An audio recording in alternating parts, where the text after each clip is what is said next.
Good evening, meteorologist Caleb Seaver here with a look at your forecast, where we're going to start things off by looking at the radar, where we've had some rain and some storms around this afternoon. First time we've been able to say that in quite a while, so let's take a look, see who's still seeing some of that rain here at 8:30.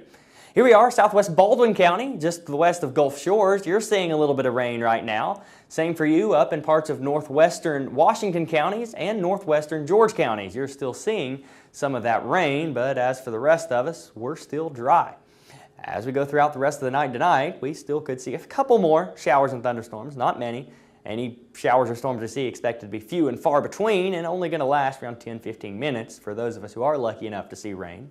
But here we are at 10:30, parts of Monroe, Clark, and Washington counties. That would be the areas we're most likely to see any of that rain, while we're going to be pretty dry in the Florida Panhandle and a little closer to the coast.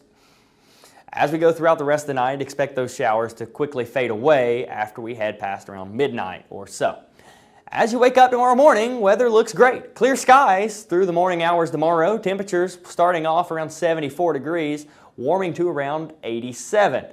0% chance of rain tomorrow, so if you have any soccer games, anything in the morning, weather looks great. Same story if you're headed up to Auburn, Alabama, where South Alabama travels to take on the Tigers for the first time. 82 degrees at kickoff, warming to around 86 by the end of the game. Only big issue going to be that heat, so just make sure you're drinking plenty of water, wearing sunscreen if you're headed to that game. As for the rest of us back here at home, it's going to be just a hot afternoon with 90s across much of the area. 90 up in Monroeville, 90 in Chatham, 91 in Leakesville and Lucedale, 93 over in Wiggins, back in the Florida Panhandle, 89 in Pensacola, 91 in Fort Walton Beach, 90 in Crestview.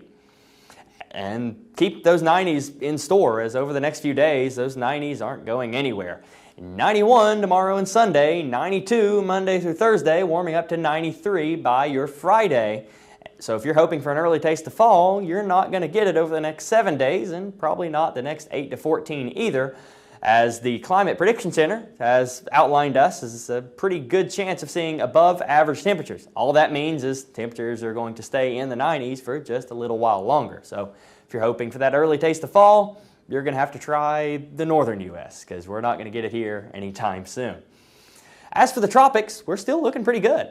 Just one area we're keeping an eye on in the eastern Atlantic, just off the coast of Africa. We see it here, expected to move off to the west. National Hurricane Center only giving this a 40% chance of developing into a tropical storm over the next 7 days.